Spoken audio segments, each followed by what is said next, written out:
Hey, Sister 2.0 audience, Janine Hubble-Cox, and we are here today with Mr. Entertainment, comedian, actor, writer, and I'm sure he's going to tell me if I missed something. Keep going. Buddy Lewis. What's up, Jay Hover?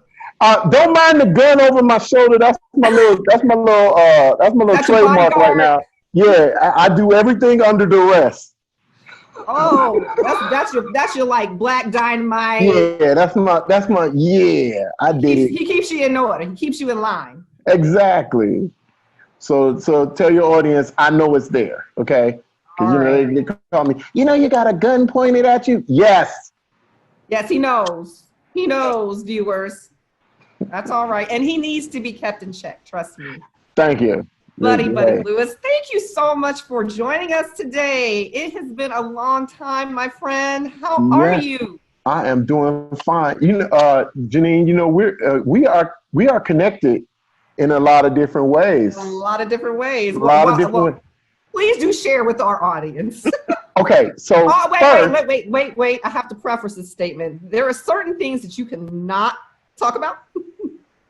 What? No, I'm kidding. I wouldn't dare bring up your little. Anyway. Next, listen, I know the boundaries. Okay, I know the limits. I know that. Listen, we've discussed this off air. Anyway. The floor is yours. First of all, the greatest connection we have is that we are both Howard alumni, right? And so we met many moons ago, and this is a doggone shame. Janine's still fine, like she was 30. I'm sorry. How many? 5 years ago. Yeah. 5 years ago. I won't date you, Jay. Bless you, my dear friend. Yes, but no, Jean and I met many years ago at Howard University's campus. I was on the swim team, and we all had mutual friends. But we started talking one day, and I spoke to my dad, and I was like, "Yeah, I met this girl named Janine Hall, and she's real cool." He's like, "Oh, she what's her dad's name?" And we started talking. We come to find out our dads were on the same line at Fisk University back in the day in 1957. So we are connected by our dads knowing each other for years before we even met. It was you talk about crazy. Degrees of separation. It was insane. We just started communicating, and the next thing you know, we're like, "Oh snap, that's crazy!" So yeah, Jay and I, we have history, and we have history prior to our birth. Our dads had history. And actually, you followed in your dad's footsteps with that fraternity. Do you want to give a shout out to that fraternity? Oh, of course. Of course, to Omega Psi Phi Fraternity Incorporated. Spring 84, Buddy Lewis Alpha chapter. And my dad, here's another funny thing. My dad, I was the 14th man on my line. My dad was a 14 too. I started performing right after I got out of college. I started performing at little spots in DC, and they were always having me host stuff at school. I would do events. They'd make me MC, and I was doing all of that stuff. And that thing, I said, let me try this before I have to decide to go back to school and use this 5 years I spent in college.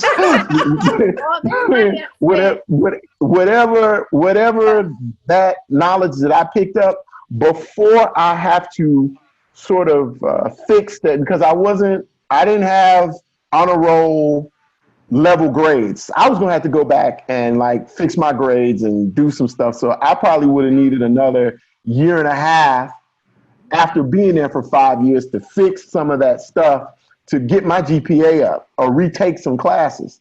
So I was like, no, I do not want to go back to school. I was done with school. I'll be honest, I was done. And I was like, so what am I going to do? And I honestly remember having this prayer. I said, God, because this is the funny thing.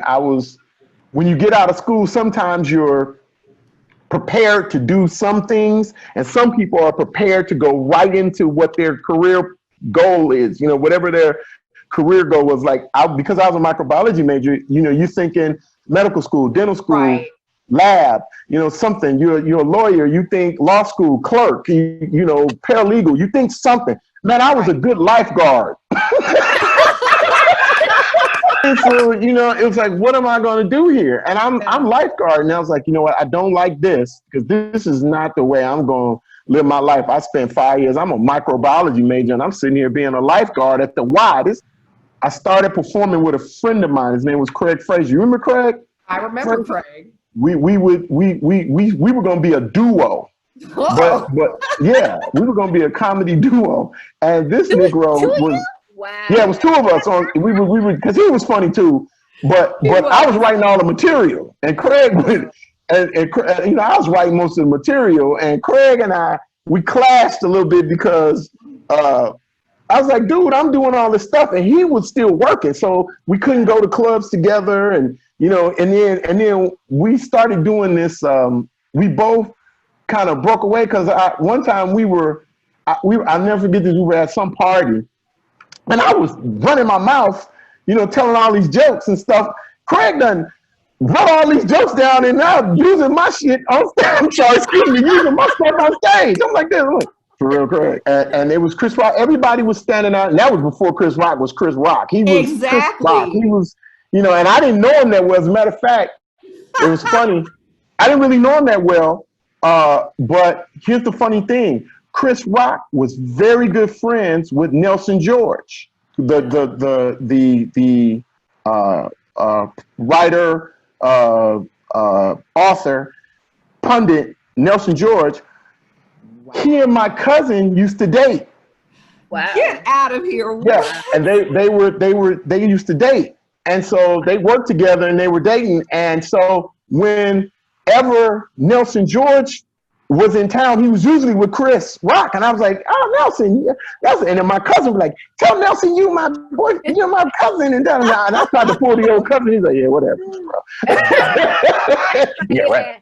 Yeah, but we were connected through my cousin, and I saw you all at the Comedy Store. But the Comedy Store, he was starting to get a little hot because he was a friend of Eddie Murphy's. You know, and so they worked in New York, and when he came to LA, you know, to work in the Comedy Store, he was starting to get a little heat. People were like, okay, there's something about him, you know, and this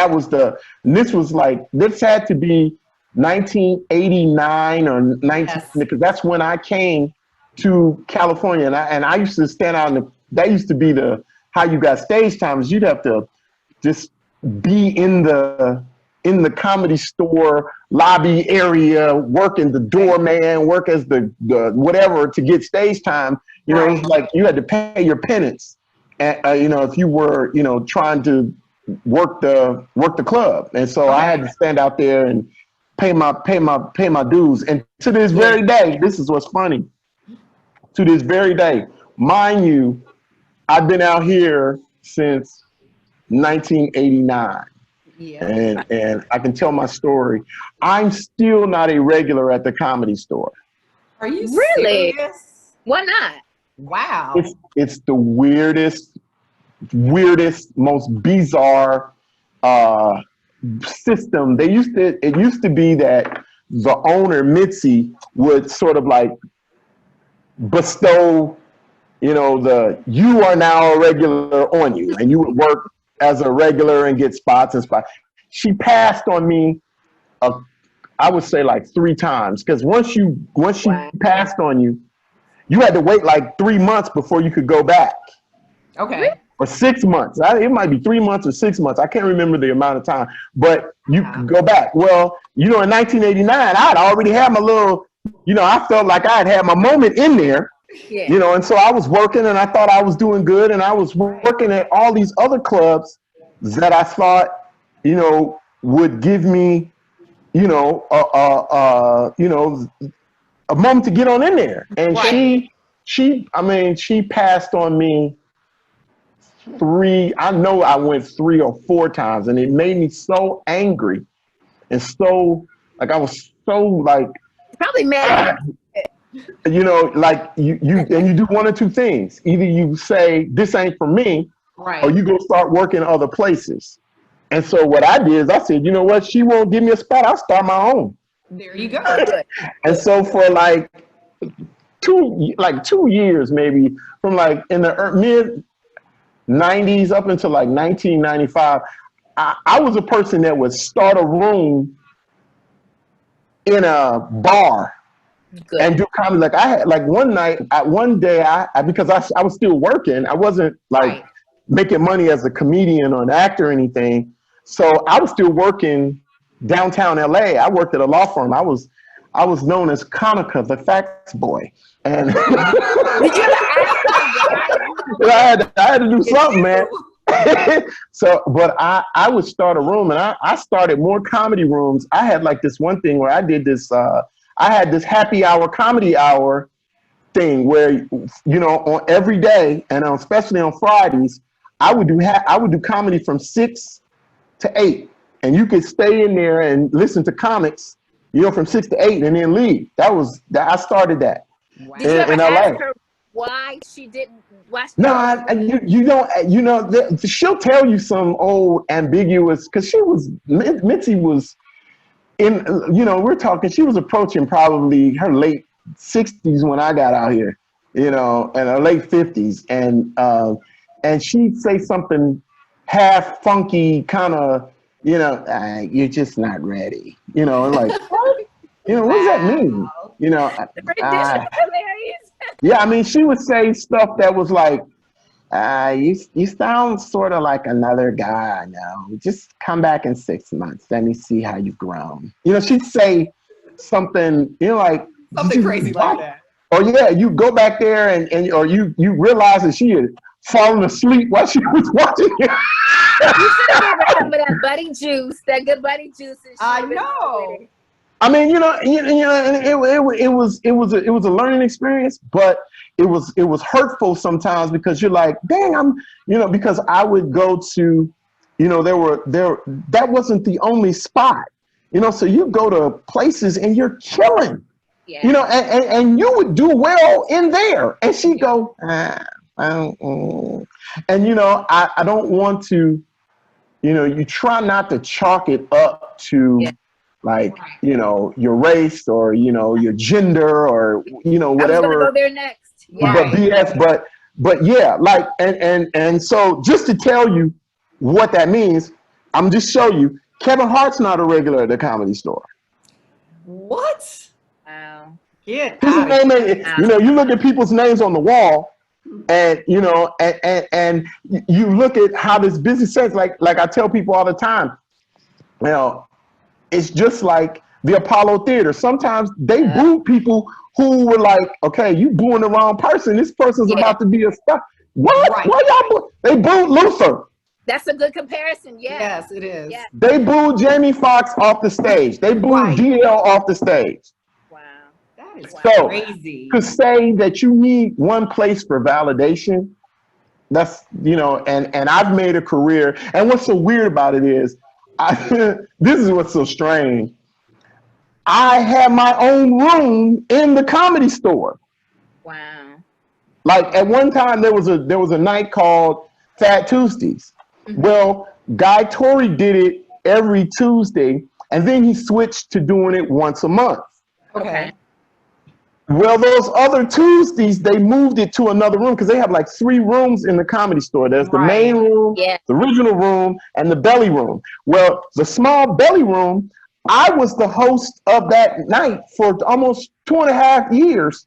Wow. That's crazy. I was working in the Comedy Store, but I wasn't a regular. On the main stage. On the main stage, which is in the OR room or the main room. It was like this weird thing. And so and this happened maybe five years ago. Okay. One of my good friends was like my friend Chris Spencer, who's been my man, 20 grand. Right.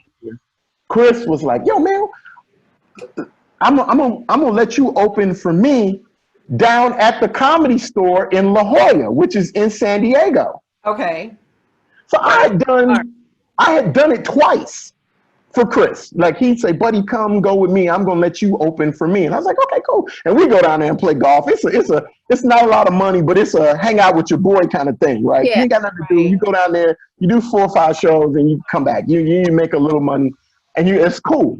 So I had done that for Chris twice. So about 5 years ago, he goes, man, you should be on freaking. I mean, you're killing. He's like, you're killing down here. He's like, I'm gonna make sure. I'm gonna talk to the people at the. I'm gonna talk to the manager, man. Get you some stage time at the Comedy Store. So I'm like, okay. So I called a guy. Uh-huh. A guy named Tommy. Right now, Tommy's since been fired, but the truth of the matter was, I called him and he was like, I was like, oh man, listen, I just performed with Chris. I've done it twice in La Jolla. I performed at the Comedy Store in La Jolla. I was like, you know, I'm asking how can I get some stage time here at this club? This dude told me this, and I've never been so like What? You know, my comedy career, you go, okay, I'm usually not the kind of person that takes stuff personal or, you know, you're like, whatever. Right. Man. He told me I wasn't a Comedy Store comic. And I said, I said, this is exactly what I said on the phone. I said, elaborate. Tell me what you mean by that. Right. I said, because I don't understand what you mean by that. I said, I was a regular performer in the Belly Room for almost 2 years. I opened for Chris Spencer twice at this club in La Jolla. Mm-hmm. What is it about me specifically that you're saying I'm not Comedy Store material? What does that mean? I don't understand. You're gonna have to explain it. And he rambled on and on about, you know, wow. Well, if Mitzi hasn't put you on up here, and why don't you work up here? And I mean, you can come at, now mind you, we're talking 5 years ago. So, I mean, it's not like I'm talking about the beginning of my career. You know, I'm talking 20 plus years in the business. Right. Wow. I'm like, let me just interject here. This is after you had been on BET Comic View. Five appearances. Listen, all of them. Big Stand. I'm talking movies, TV, film, credits, everything. I'm like, everything. We're talking like this was 5 years ago. I've done, you know, multiple appearances on TV shows. I've had, you know, I've been performing as a headliner all over the country. Wait, okay, but let's just be real. Because you have written material for Kevin Hart. Kevin Hart. Let's see. Let me tell you. I've written material for. Come on, let's just be real. Three of the kings of comedy.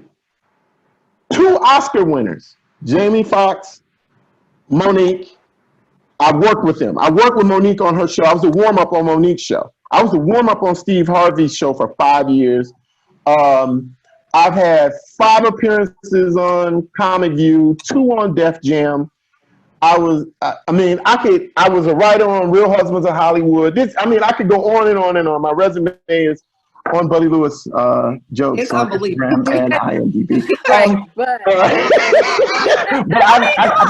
just keep it real now. I keep it real, and I had all this credit, and I was like, "What are you saying?" When I tell you, I had to pull over. Like I was driving in my car, and literally, I had to pull over. I was so infuriated that I couldn't think. I couldn't drive. I was like, what is he saying? I mean, who said that? I mean, I was like, and then this is I think what pissed me off, and I finally said it. I was like, man, I said, you said nothing to me to explain what you meant. I said, bro, I've been doing comedy probably as long as you've been alive. What the hell? And I said, what the F are you talking about? Wow. That's Because he wow. was like a 30, I mean, he was probably 35. I was like, dude, I've been in LA almost 30 years. What are you talking about? Yeah. right. So I was like, yo, man, you know what? I was like, man, you're insane. I told him he was insane. Yeah, I said, good. your explanation is insane. And bro, I said, and subsequently he was fired. But, Well, and rightfully but, so. Yeah. but I'm still not a regular at the Comedy Store yet. Yes, there But- you go. Claim that. But it will happen when the thing, it's the one thing that, because always like Kevin could go to the Comedy Store and perform, and they would probably make him a regular, but his name on the wall, all that kind of stuff, hasn't, I don't think it's happened yet. And if it has, it's not because he was a regular. You know what I mean? Like Kevin Hart was a performer over, he performed like me at the Comedy Store. He would go do nights. He would come in there, and he could, if he wanted to, he could probably go in there and perform on stage. He said, I want to do a set. They would probably let him walk on Mitzi's bones to come allow him to perform. But it's just, there are some people, and I'm not the only one. There are a lot of, and I would say this, and I don't mean to be disrespectful, but there are a lot of comics, and that's not black or white or Hispanic. There are a lot of comics that aren't regulars at the Comedy Store that should be. Right. Because just on the fact of attrition alone, how long you've been in the business should automatically get you, because there's some bums. You go in there and you watch these people, you're like, he's a bum. What? Why is this bum in here? And you just shake your head. You go, okay, you know what? I'm not gonna let this deter me. What it does is it inspires you. It does. And I mean, I can say that about you. I mean, and that's why I was just like, will you please let me interview you on our Sister 2.0 platform? I'm like, because your story is amazing. Like I said, I have run into you here and there throughout the years, and I've followed your career, and I've seen you on TV, and every time I see you, I tell my kids, I know him. That's Buddy. We went to Howard together. And I always get excited because it's just like, it's always good to see a familiar face, somebody that who's out there pursuing their dreams. Right. So what do you have coming down the pipeline? Oh man, right now, this actually, do you know, some people have taken this. I mean, I don't know. Where are you? You in Maryland? Yeah, I'm in Maryland, D.C. Yeah, and so you're still on lockdown because your governor was smart. He's a little smarter. Governor Hogan is smart. I will give him that. He's smarter than the governor in Ohio and Alabama and some Nevada and some of these other Texas and some of these people, Florida. You're like, okay, you're trying to kill people. So some people have taken this quarantine to be to their detriment, have used it as a thing to say, I'm not being able to function in any capacity here. I'm gonna woe is me at this moment. And actually what it did for me was it allowed me to block out finally and say, I'm not doing any of those other distractible things. What can I get done right now? Yeah. And so in the last month and a half, I've written 2 scripts. I finished another one. Okay. Yeah, I was able to finish a couple of scripts. I was able to write one. As a matter of fact, I'm going back to my friend Chris Spencer gave me a script. He's like, yo, man, because it's the same thing that's happened to him. People would, give you a script and they go, hey, yo, man, can you write this right now? Right. And you're like, yeah, I ain't got nothing else to do. So you I ain't got nothing. Like, hey, what the only thing you got to do is go to the store and come back here and sit your ass in front of the computer. Yeah, so I've taken that I've taken advantage of not having distractions. Okay. you know, like I'm an avid golfer. Yes, you are. I follow you on your Facebook post about your golf shenanigans. Oh man, shoot! When I tell you, if there's one thing I'm crack fiending for right now, it's like, oh, I wish I could play some golf. Oh man, you know, but the other things that are out there, and that includes working at comedy clubs. That includes going out of town. That includes, you know, ripping and the normal ripping and running. You know what? I've been able to take advantage of this time to make other areas in my life and in my career more pronounced, you know, and make them a priority. Like my writing has become a priority now, as opposed to being in front of the camera. You know, and I still do a little stuff online. You know, and it's allowing me to do your quarantine chronicles. Yeah, my little lockdown lifetime comedy series. Lockdown lifetime. Yeah, so and even that, you know what? Even that, I was really like, wow, it really takes a lot of your time, and that's why I've got a newfound respect for a lot of these influencer internet people who take the time to create content like that, because I like, it takes me literally, you know, people think you can do, just because it's 10 or 5 or 10 minutes online, you have to spend some time. You gotta, let me practice, let me get it, let me get the lights, you do all this stuff, and you're like, damn, that was an hour and a half. Right. You know, you look up and you spend an hour trying to get 5 minutes.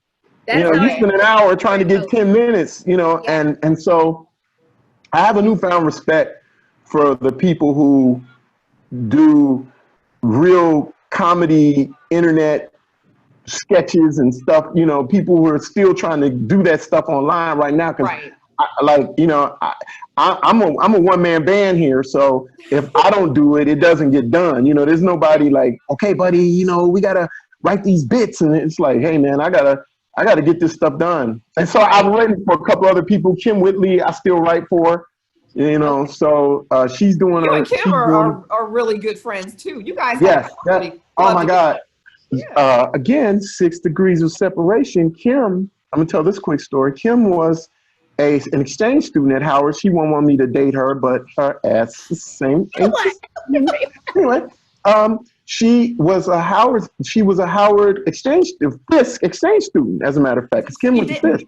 Right. And there's a Fisk connection again. Yes. And Kim, and she's from Ohio. She's from Cleveland. And from Ohio. She's from Shaker Heights. Yeah. Yes, very, very true. The Qs had a corner of the yard, right? We had a little corner up by Ira Aldridge, across from the, you know, we had a tree there that was painted and everything, and we would sit in those benches, and as people would walk by, we would give them grief, right? You know, we're like, you know, we give people grief to talk trash. Oh my gosh, yes, I remember that. I saw this girl walking across campus, and I was like this. Hey. Hey, who is this? This is a new student. I knew most of the students because I was a campus pal. I knew the majority of the girls when they came in because I was their campus pal. And the campus pal is like campus greeter. When they come on the yard, you show them where places are, you do things. We had these activities and all this kind of stuff. And I tell people, if they ever want to get blue chip athletes, all they need to do is bring them to that party for the freshmen. We get any athlete in the world. Stand on the wall against the quad. Cross the street from the quad. Cross the street from the quad. Wow. Oh man, we used to. Well, I saw Kim Whitley walking across. When I tell you, I saw Kim Whitley with her 5'10" body of the. I was like this. Who is this chick, right? And I'm like, oh man, I'm talking trash, right? I'm like, hey, bro, back up. I'm finna get this one right here. Get this. And as her brother smacked me in the back of the head, I'm like, which brother? No, he went, pow!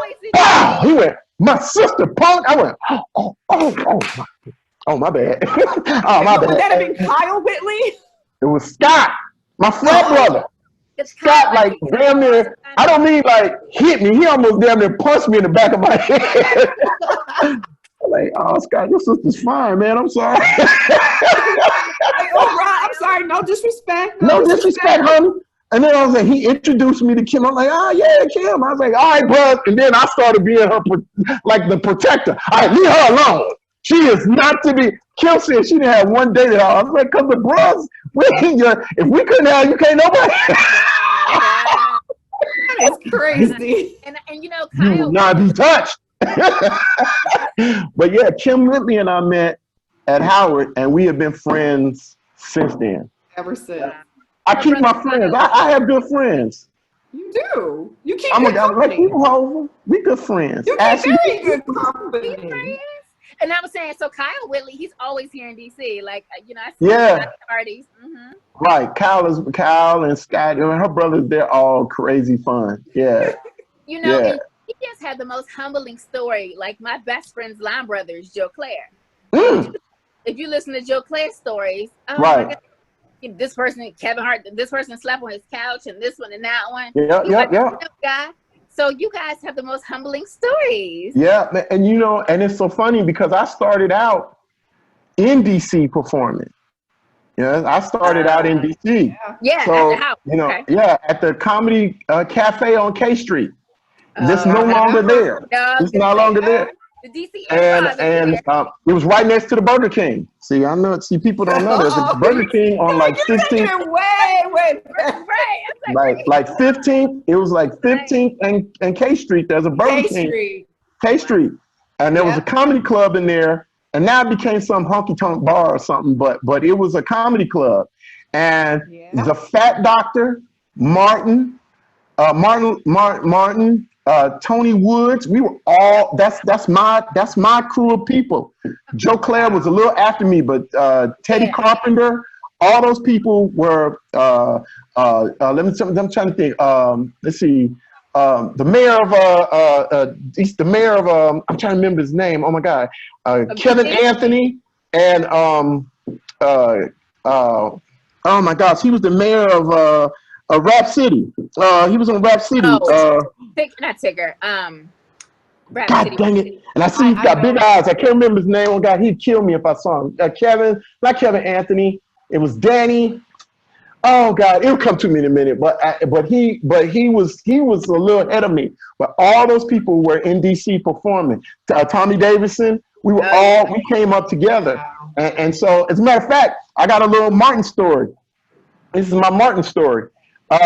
One night, Martin is performing, waiting to perform like me. And the Fat Doctor is this guy. And RIP to the Fat Doctor who died about 2 years ago. We were waiting to perform, and Martin was going to go on stage. And Martin, people don't know, Martin is a former like Golden Gloves boxer, right? So, Really? yeah, Martin can fight, right? Martin can fight, like so. Wow. So there was this always, I don't know what it was at that time, but there was a lot of like weird hate, sometimes when you go in the club and you're funny. It was black or white. It didn't matter. They was like, they'd hate on you a little bit when you went into a club. And because the Fat Doctor was the host, he would sometimes put people up. But the white boys would get mad. They'd be like, "Why you putting him up? Because he's funny." It was like, it's that kind of thing. We got all these black people in here. He's funny, So we gonna put. So it was this weird thing. So Martin was waiting to go up, and this white guy was drinking. And oh man, he was drinking and talking crazy, and he said something, Marty, he had a beer in his hand, right? And he was talking to Martin, and Martin's like, "Yo, man, go on with that." He's like, "Oh, what, Martin? Oh, what?" When I tell you, Martin gave this dude the 1, 2, 3, 4. Wow. Like, man, I had it with you. And I tell this joke on stage. You can tell when white guys start getting beat up, some of them start asking questions. Right. They start asking questions when they're getting beat up. Well, hey, man, what are you doing? Why? What's this about? Wow. But he didn't drop his beer. But Martin was whooping his dude's ass, right? He's like, I'm gonna have to tell somebody about this. was like, Martin. That is crazy. And I told Martin, I said, yo, man, Martin was waiting to go on stage. I was like, yo, man, you need to go, bro. Get on out of here.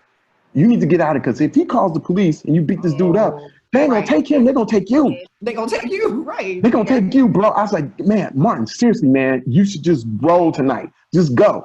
And Martin was like, yeah, let me get on out of here. He left, and I was like, he left. And here's the funny thing. This is a cold comic, so I was like, yo, facts. Martin left, so I can take his time. Right out in there.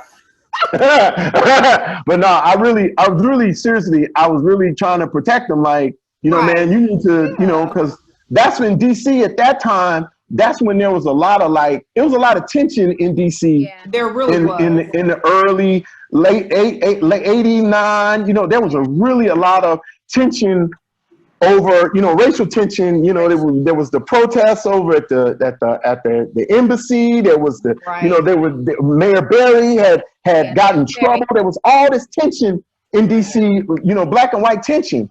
And I was like, Martin, you need to get your ass out of here. So the way I tell this story is I saved Martin's career, because he could have gone to jail that night. That's the lie I'm telling. That's my story, and I'm sticking to it. Martin, if you happen to catch this, remember you owe Buddy. The old Buddy, and he paid me back though. I ain't gonna lie, Martin did pay me back though.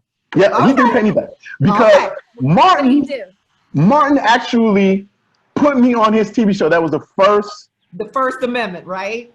No, not even the First Amendment. I did an episode. His actual show. I did an episode. I did 2 episodes of Martin. I love it. One was the one where his face got beat up by Tommy Hearns, and he had the big old head. Yeah. I had one line in that show, and this is my line. I still remember it like it's like yesterday. Hey man, I've never seen anyone get beat down like that in a charity event. I remember that episode because I saw every Martin episode like 100 times. That was my thing. And then he brought me back. I was Aggravated Man. I would have had more episodes. Aggravated Man. I knew you were one of those mans on. Yeah, I was one of the men. I would have done more if the show would have stayed on, because I was scheduled to do a few more, but the show ended. You know, and that's been the funny. I have this funny love-hate relationship with my own career, because it's like everything like. It's like those are the things that happen to certain people in their careers. Like you have this weird thing. Like I was on Martin, and I was about to become Aggravated Man, but I only got 1 episode. Like I did a movie called Big Stan with Rob Schneider. Oh.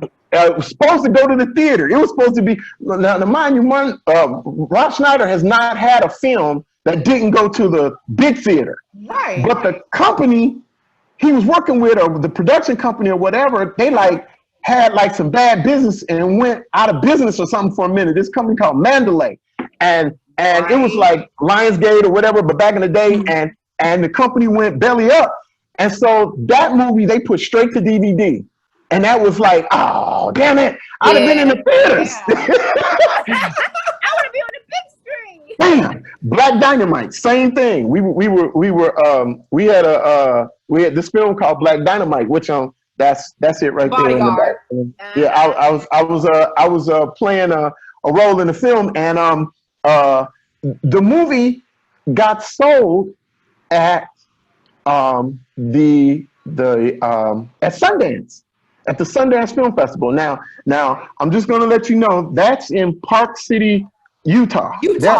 There are no black people buying movies in Utah.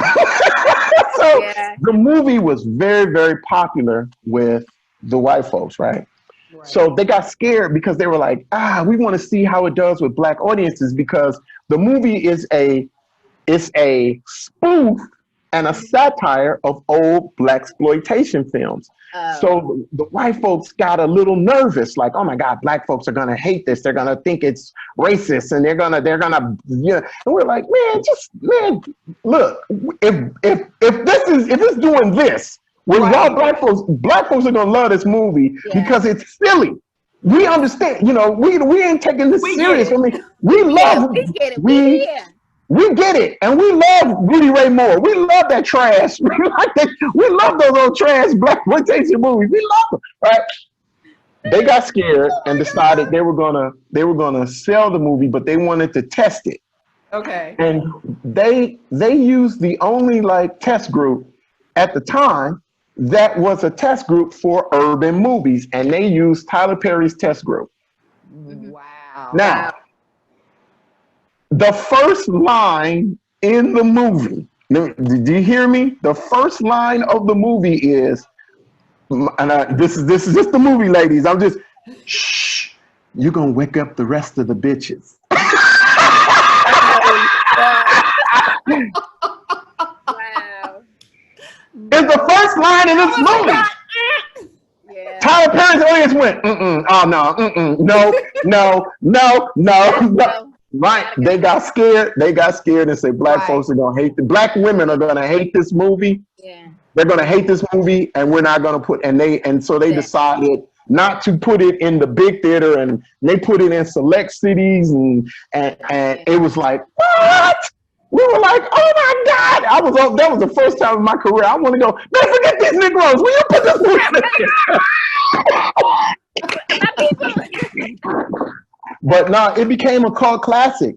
And like that movie now, in some cities, it plays as a late night movie, and people come dressed up as the characters in the movie. Yeah, like they did the Rocky Horror Picture Show. Yeah, what? Yeah. Wow. And so it's a cult classic, but I mean, I can go on and on and on about stuff I've done. You know, I call my career almost. I just got to stand here long enough till I get my shot. You have to stick with it, buddy. Yeah. That's it. I ain't got no choice because that gap on your resume looks bad. You can't you can't be telling people, what have you been doing for the last 10 years? You got no jobs on here. It's like, well, listen, I've been doing comedy. Yeah, well, you ain't funny. You gotta go back and this is what I want to know. What are the chances of a mini Real House Husbands of Hollywood mini reunion? What are the chances that might occur? Let's see. Now, the Real Husbands of Hollywood is on actually it's on hiatus. It's never been canceled. Really? Okay. And the reason why was because part of the nuance of the show was it was owned by BET and Kevin Hart, and there were several entities. Well, BET doesn't necessarily have the money to continue to do the show as it should have been done. They didn't want to pay for. They didn't want to pay for like the real money it was going to cost to keep that show going. Right. And because it was getting expensive, and they decided, well, we don't want to give it up either because we want to put it on our platform. You know how all these networks now have a subsequent platform. There's Fox, and then FX, and then there's Fox Online, BT Online, BT on. You know, they have right. They wanted to put it on their platform and not sell it to a Netflix or to a Hulu or an Amazon, so they could play it on their platform. They want to use the show for their own platform, and I think it runs on BET. Whatever their online program is, it's on, but it really affects the writers. And this is why, you know, I'm a union dude. Right. So it really hurts when people they bootleg or they don't put stuff out in the theater and it goes straight to DVD kind of thing. Netflix has kind of changed the dynamic a little bit because they're their own platform. But some of these shows and movies and stuff, the people don't get the residual income from those productions. So because basically, as opposed to BET selling it to another entity, and there's a generated income from the sale as another program. They end up basically selling it to themselves. So it's not a sale. It's just, we're going to put this on here. We're not buying it. It's just a transfer to another platform. Right. They just transferring it. So now there's no sale, there's no money, there's no residual income for the act, or a very, very diminished residual comes in from when they've done that. And that goes back to Keenan Ivory Wayans when he did In Living Color. You know, Fox didn't want to let him sell it out on the regular market like to other places. They said, no, we're basically going to we're going to pay you, but we're going to pay you a diminished price because we're going to put this on FX. And that's what they did. That's why the show was on their like sister kind of thing, because now they can sell advertisement on their online or their sister network, you know? Right. Yeah. That's crazy. Without having to pay full price for syndication. Yeah, and that's how, like, Bill Cosby, the People Are Friends, Larry David, they all got to sell their shows into syndication full out. And so and because they won't sell it anyplace else, they can keep reselling it over and over and over. That's why you still see episodes of Lucy and Andy Griffith on TV. You're like, why is this show still on? Well, you know, $5 or $6 million a year, you know, there are a whole bunch of people that will watch Andy Griffith so they can sell advertisement on those shows. Yeah. And so there's still people, the producers or whoever owns the rights is still making that money. And it's just not the same way with Black productions. And that's why, like, right now, you know, like, people, and I'm not defending Bill Cosby in any way, shape, or form. You know, what I'm saying is, when his show went off the air, when they just snatched his program off there, you got to think about all the people downline who are no longer getting that residual income. It's not just Bill Cosby. Right. You know, you're talking about every actor that was benefiting from that residual income is now not getting any more money. You know, that was an argument. I think that was it Keisha Knight Pulliam, maybe not her, but one of the other actors who didn't have like maybe the strongest career, like that might have been their own show. Right. They argued about that and said, you know, they should not be punished for his wrongdoing, because if it was a white show, let's say that happened to, you know, Friends. Right. This show would still be on. You know, they would still get their money. So it's just different how they treat us. You know. Right. You know, it's like they use, you know, like, for example, and I use this as an example when you're making comparisons, like what our president did was no different. It's no different than what Kwame Kilpatrick did in Detroit. He got 26 years for what he did. Wow. And he got 26 years in prison for getting handouts and taking money and you know having sex with and knowing, and people knowing about it on the company phone. And it's like, you know, people get in trouble. We get in trouble at disproportionately the way white folks get in trouble. It's disproportionate. The punishment is not always the consequences. Equal, right? And the consequences are not always same. Yeah. Not at all. Not at all. Crazy. We as a whole, that should have. I mean, I was one who felt so bad. I feel like it was my money. I mean, I felt bad for Rudy. You know, Lisa Bonet, all those people on that show, because it's like, are you kidding me? You have all these. And they took off A Different World, and they took off all his shows. Like it's like, if he was even affiliated with him, it's like, wait a minute, now hold on, now wait a second. The statue at Walt Disney World, it's like, come on, really? Now Harvey Weinstein. Now what have you guys taken from him? I mean, besides delaying the trial with his. They gonna keep playing The Matrix. Listen, hey, that's not going anywhere. Not going anywhere. You know, it's just so unfortunate, and this is when you know, our Black community. That's why I love the Kenya Barrises and the Will Packers. Right. Those who are in this space who have so much money to have a powerful voice because of the money that they have now generated. You know. Right. And it's and I believe this is the first generation.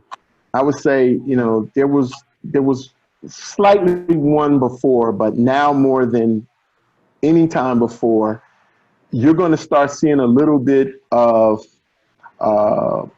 more inclusion with us and Black entertainment, Black and Hispanic entertainment growing, because this is the first generation where there are decision-making people. There are people with money that can say, "Hey, listen, I'm only doing this with my money. Yeah, you know, I'm only spending, you know, I'm an investor in movies, but I'm only investing in this." And now you don't have restrictions on platform anymore. You know, and that's the one thing the internet did for us as a people, that the ability to put your content on a platform that's not necessarily restrictive because of your race, your gender, your social your social economic status, or your sexual status. It's no, if the program is good and you got some money or you got a celebrity, you can put your program on, you can get your program on the network, Hulu, Amazon, you know, whatever, you know, if you can get your door, all these platforms. And now, and I mean, one of the biggest things is right now, man, it's great to be a Black woman right now, because they're making things happen, and there are a lot of Black women in positions of power that are greenlighting and are making movies and making television and doing et cetera, et cetera. So